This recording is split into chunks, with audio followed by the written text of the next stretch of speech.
चाहिँ उस्तै नै थियो बुधबारे बुधबारे कति 14 दिन भयो 14 दिन जाँदा केही न केही नि आउन जान। नमस्कार साथीहरू, आज हामीसँग सोनिमाया राई बुद्ध शान्ति 4बाट हुनुहुन्छ। उहाँ 55 वर्ष पुग्नु भएको छ र आजभन्दा 5 दिन अगाडि 17 गतेदेखि उहाँ हामीसँग जोडिनु भएको थियो र उहाँको चाहिँ त्यतिखेर दाहिने घुँडा दुख्ने, टाउको दुख्ने, निन्द्रा ज्यादा लाग्ने, कब्जियतको पनि समस्या थियो, हात खुट्टा दुख्ने। अनि हात चाहिँ दाहिने हात नै हो। दाहिने हात चाहिँ यहाँभन्दा माथि उठ्दैन थियो हामीले हेर्दाखेरि पनि।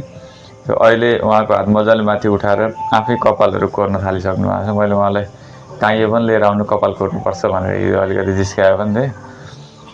के परिवर्तन भयो, तपाईँलाई कस्तो लागिरहेछ लु भन्नु। मेरो त हात चाहिँ यति सजिलै भयो, खुट्टा चाहिँ छोडेन दुख्नु। खुट्टा चाहिँ दुख्न छोडेको छैन, हात चाहिँ सजिलो भएको छ। अनि निन्द्रा कस्तो छ अहिले? निन्द्रा त के सुतेपछि सुतेको हैन, निन्द्रा लागिरहेको छ। अनि पहिलाभन्दा अलिक धेरै हाँस्न थाल्नुभयो अहिले? हाँस्नु त कति आउँछ हो, पहिला हाँस्नै आउँदैन थियो होइन?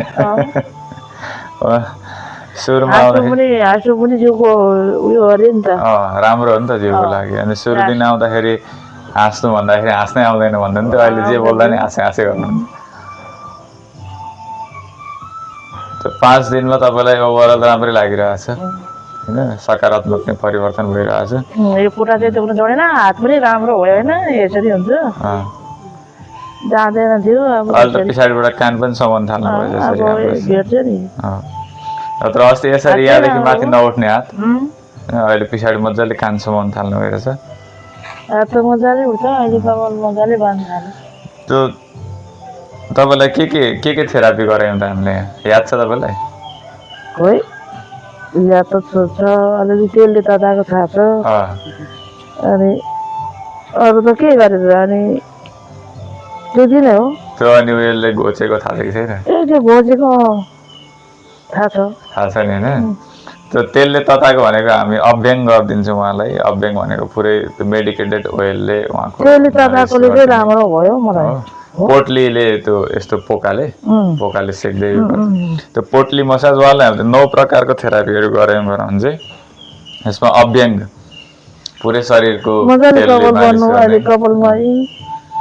अनि पोटली मसाज गऱ्यौँ। त्यो जडीबुटी युक्त पोटली हुन्छ, त्यो पोटलीले विभिन्न दुखेको ठाउँमा तेलमा तताउँदै सेक्दै गरेको। अनि अर्को मिट्टीपट्टि माटो लगाएर पेटमा र आँखामा माटो लगाएर त्यसले भइरहेछ, तपाईँलाई थाहा नभएको त्यसले पनि परिवर्तन गरिरहेको हुन्छ।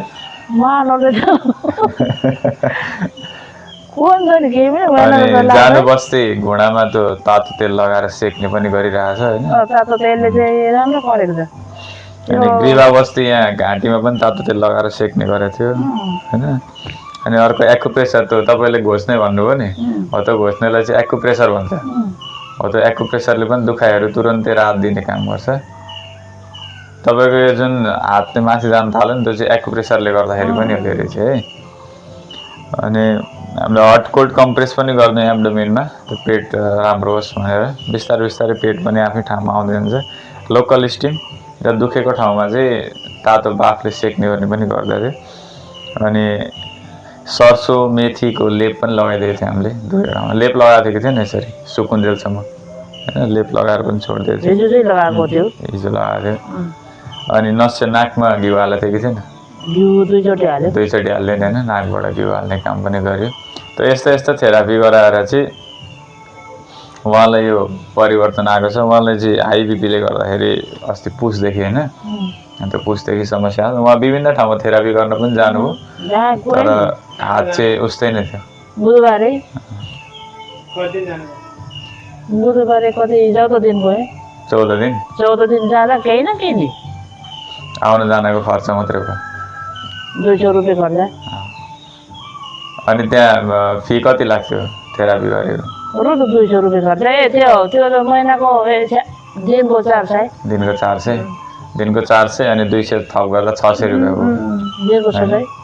त्यो 600 रुपियाँ उहाँको खर्च मात्रै भयो। उहाँ जाँदाखेरि त्यो फिजियोथेरापीले काम नगर्ने होइन, काम गर्छ, तर अब त्यसले चाहिँ हाम्रो नर्भस सिस्टमलाई अलिकति एक्टिभेट गर्ने, त्यसमा करेन्टको थ्रुबाट सानो मिलिभोल्टको करेन्ट दिएको हुन्छ, त्यो करेन्टको थ्रुबाट नर्भस एक्टिभेसन गराउने काम गर्छ।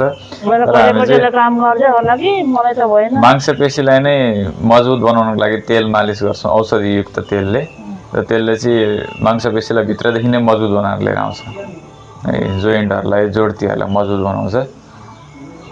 अनि हामी साथसाथै अब फिजियोथेरापी पनि बिस्तारै जोड्दै जान्छौँ त्यसमा पनि।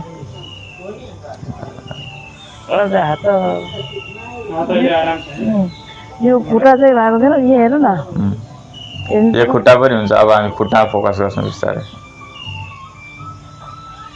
यस्तो हुन्छ मलाई।